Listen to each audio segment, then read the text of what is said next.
എന്റെ ചെറുപ്പക്കാരാ, ഓ എന്റെ ഉപ്പമാരെ, ഓ എന്റെ ഉമ്മമാരെ,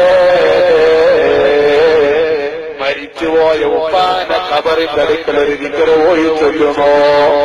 മരിച്ച ജ്യേഷ്ഠ സഹോദരന്റെ ഖബറിന്റെ അടുക്കൽ പോയി ഒരു ദിക്ർ ചൊല്ലുമോ?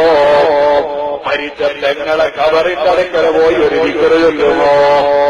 ആ ദിക്ർ 3 പ്രാവശ്യം ചൊല്ലിയാൽ ഖിയാമത്ത് നാൾ വരെ അല്ലാഹു തആല ഖബറിൽ ശിക്ഷ കൊടുക്കില്ല. അങ്ങനത്തെ ഒരു ചെറിയ ദിക്റുണ്ട്, ഞാനൊന്ന് പറഞ്ഞോട്ടെ. പെട്ടെന്ന് പഠിക്കാൻ പറ്റുന്ന ദിക്റാണ് ഉമ്മമാരെ. നമ്മള് മരിച്ചാൽ അത് മക്കള് വന്ന് ചൊല്ലണോ? സാധുവായി എന്റെ പെങ്ങളെ മരിച്ചിട്ട് മാസം 4 കഴിഞ്ഞു, 6 കൊല്ലം കഴിഞ്ഞു. ആ പെങ്ങളെ ഖബറിന്റെ അടുക്കലും ഞാൻ ഈ ദിക്റ് പോയി ചൊല്ലി ഹബീബിന്റെ വാക്കല്ലേ. ജീവിതങ്ങള് വെറുതെ പറയൂലല്ലോ.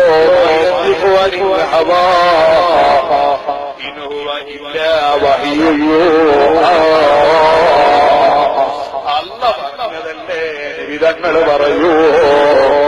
അതുകൊണ്ട് ഒരൊറ്റ ദിക്റ് അത് നമ്മുടെ പള്ളി പരിസരത്ത് മറവ് ചെയ്ത് കിടക്കില്ല. നമുക്ക് പരിചയമുള്ള നമ്മുടെ ഇഷ്ടപ്പെട്ടവരെ ഖബറിന്റെ അടുക്കൽ 3 തവണ ചൊല്ലിയാൽ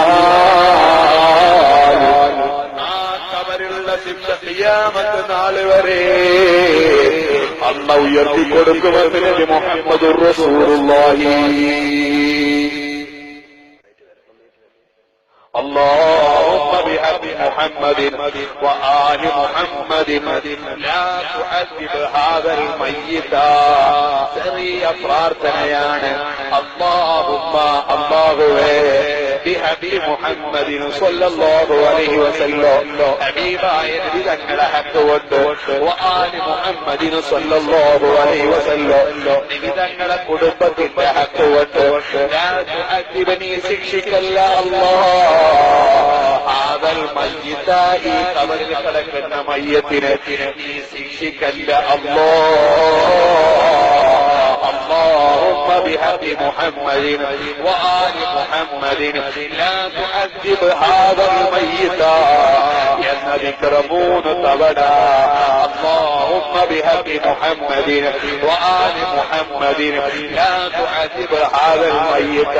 ഇത് ഞാൻ ആവർത്തിച്ച് പറയുന്നത് നിങ്ങളൊന്ന് പഠിക്കാൻ വേണ്ടിയാണ്. കാരണം നമ്മളിവിടെ വയല് പറഞ്ഞത് റസൂലുള്ളാഹി കേൾക്കുന്നുണ്ട്, നമ്മളിവിടെ വയല് പറയുന്നത് അങ്ങ് ഉള്ളാളെന്ന പാപ കേൾക്കുന്നുണ്ട്, നമ്മളിവിടെ വയല് പറയുന്നത് പരിസരങ്ങൾ മറവിട്ട് കിടക്കുന്ന മുഅ്മിനീങ്ങൾ കേൾക്കുന്നുണ്ട്. കാരണം ഖുർആനിൽ അല്ലാഹു പറഞ്ഞതാണ്, ഖുൽ അമലൂ ഫസയറല്ലാഹു അമലക്കും വറസൂലുഹു വൽ മുഅ്മിനൂൻ. നിങ്ങളെ സമുദായത്തോട് നിങ്ങൾ പറയണോ, നിങ്ങൾ നല്ലത് ചെയ്താൽ അല്ലാഹു കാണുന്നുണ്ട്, നല്ലത് ചെയ്താൽ റസൂലുള്ള കാണുന്നുണ്ട്, നല്ലത് കണ്ടാൽ നല്ലത് ചെയ്താൽ മുഅ്മിനീങ്ങൾ കാണുന്നുണ്ട്. അതുകൊണ്ട് കാണുന്നുണ്ട്. നമ്മുടെ ബന്ധുക്കൾ മുഴുവനും അവർക്ക് വേണ്ടി ദിക്റൊന്ന് ചൊല്ലണേ. നമ്മുടെ കുഞ്ഞുമക്കൾക്കൊന്ന് പഠിപ്പിക്കണോ. കാരണം ഇന്ന് ഞാൻ മരിക്കോ, നാളെ മരിക്കുമോ, മറ്റന്നാൾ മരിക്കുമോ എന്ന് പറയാൻ കഴിയില്ല. ഏത് സമയവും നമ്മോട് ഒട്ടിനിൽക്കുന്ന മരണോ. അതെ, MBS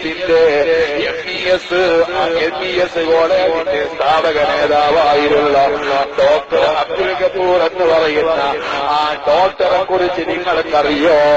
അബ്ദുൽ ഗഫൂർ എന്ന് പറഞ്ഞ ഡോക്ടർ ഒരാളെ കണ്ടു കഴിഞ്ഞാൽ അയാളെ ശരീരത്തിന് ഞരമ്പിനെന്ത് രോഗമുണ്ടെന്ന് നോക്കി പറയാൻ കഴിയുന്നയാളായിരുന്നു. ഒറ്റ നോട്ടത്തിന് കണ്ടു കഴിഞ്ഞാൽ അയാൾക്കത് പറയാൻ കഴിയോ? അങ്ങനത്തെ ഒരു കഴിവോടുന്നയാളാണ്. അങ്ങനത്തെ അബ്ദുൽ ഗഫൂർ എന്ന് പറഞ്ഞ ഡോക്ടർ അദ്ദേഹം പറഞ്ഞ് എനിക്ക് അറ്റാക്കിന്റെ അംശമൊന്നും ഞാൻ കാണുന്നില്ല എന്ന് പറഞ്ഞയാളല്ലേ. പറഞ്ഞ് 2 ദിവസത്തിനുള്ളിൽ അറ്റാക്ക് പിടിച്ചു മരിച്ചുപോയല്ലോ. ഇങ്ങനെ ഇന്ന് കിടന്ന നാളെ സുബഹിന്റെ മുമ്പായി നമ്മൾ ആദ്യം നിൽക്കൂലായി ആര് കണ്ടോ? അല്ലാഹുവേ, പെട്ടെന്നുള്ള മരണങ്ങളുള്ളൂ, ഞങ്ങൾക്ക് നീ തരല്ലേ അല്ലാഹ്.